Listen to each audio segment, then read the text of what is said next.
So my question is like, so you're obviously like a professional political pundit. You've had years of training, you know, you have all this money worth of resources behind you. You have a PR team, you got security here. So like, why do you as like a professional pundit think it's fair to come to college campuses and debate like college freshmen? Like, doesn't that seem like kind of unfair to you?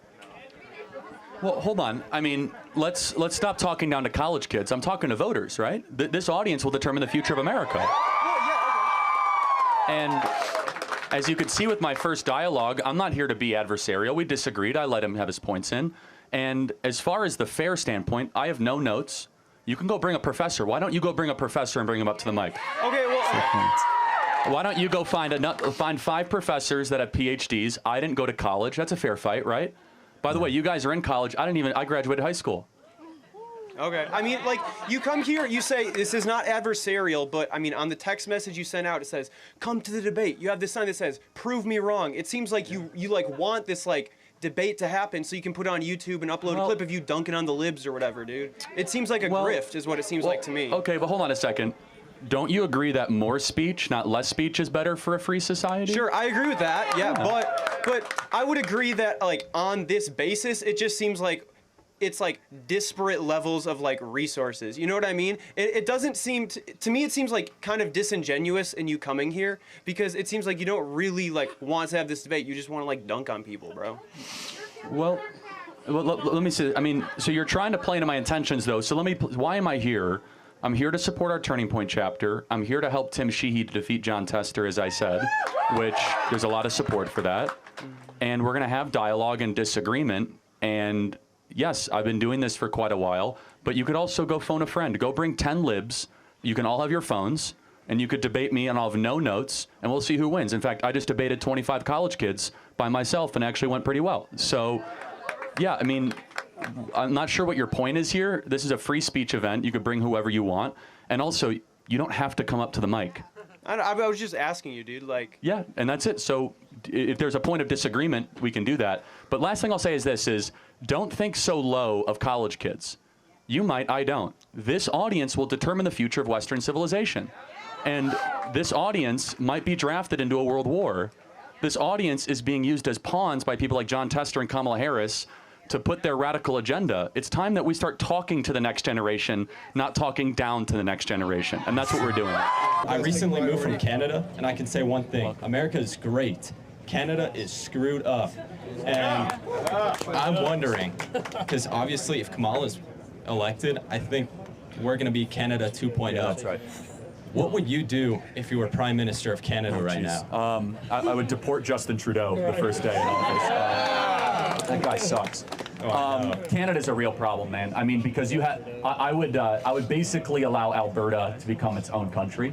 I lived in Alberta too, so yeah. Edmonton or Calgary. Yeah, the two best parts of Canada are Edmonton and Calgary. Beautiful country too. It's amazing. Thank you.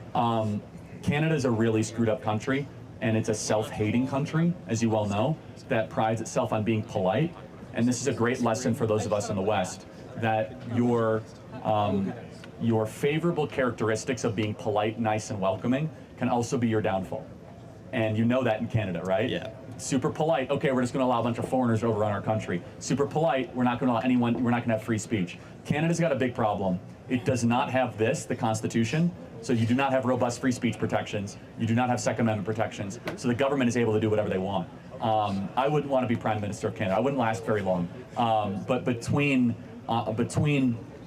Ottawa, Toronto, and Vancouver, you have some of the most liberal cities on the planet, as you well know.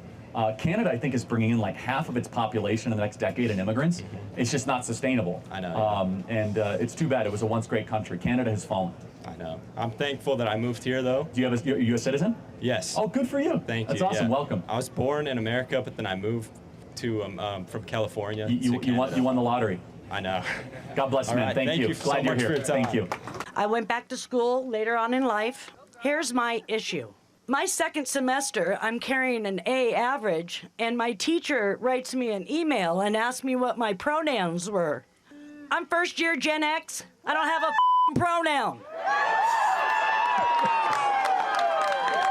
Let me tell you what I do have. I have a noun. and it's my name. And that's the only English language I can actually say I have. But I was cool, and I was really kind. Excuse my language, but y'all are adults here, right? Okay, good. So, excuse my language, but you know what? I am pissed off because when I said to her, I'm sorry, I don't claim a pronoun, I got failed. I got failed in 3 of her courses.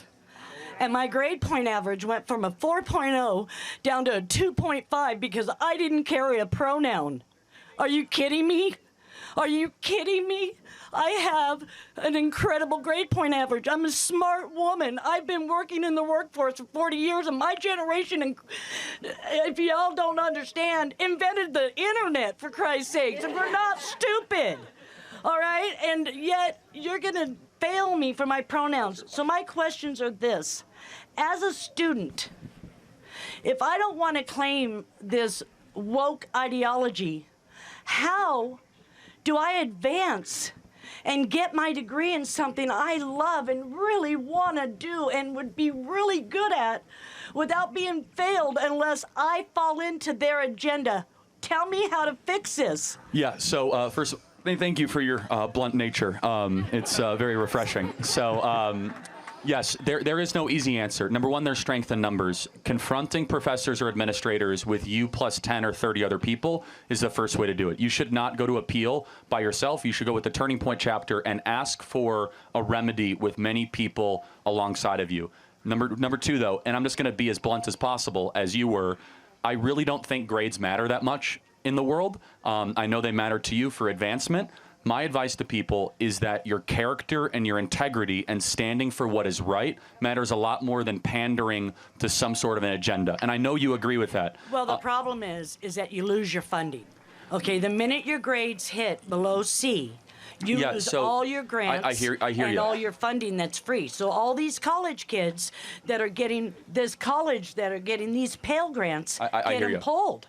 No, I'm not diminishing that. So they're holding your career hostage Yes. over that money. I still, that's why I think college is a scam. I still think you should not comply to their tyrannical woke orthodoxy.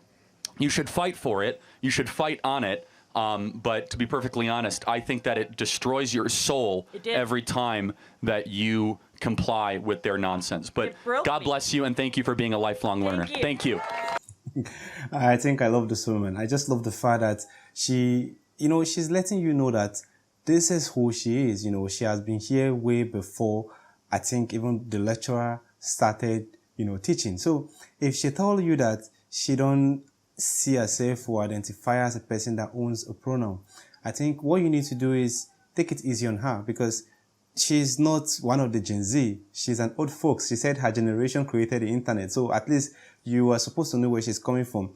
So forcing her or making her accept a certain ideology is really bad. You understand? It's bad. And I think that is what people are facing now. People are so scared to speak because of how the world will see them. You have a whole lot of things to say, but you are trying to pick your words. Even right now in the internet, there are certain things we are not allowed to say, even if they are the truth. But saying it is going to hurt you. So now you have to find a way to sugarcoat what you're saying just to, make a certain kind of people feel okay about themselves. What is American right? I thought everyone in America has freedom of speech. So if this said lady is telling you that, yes, I don't, use pronoun, call me by my name.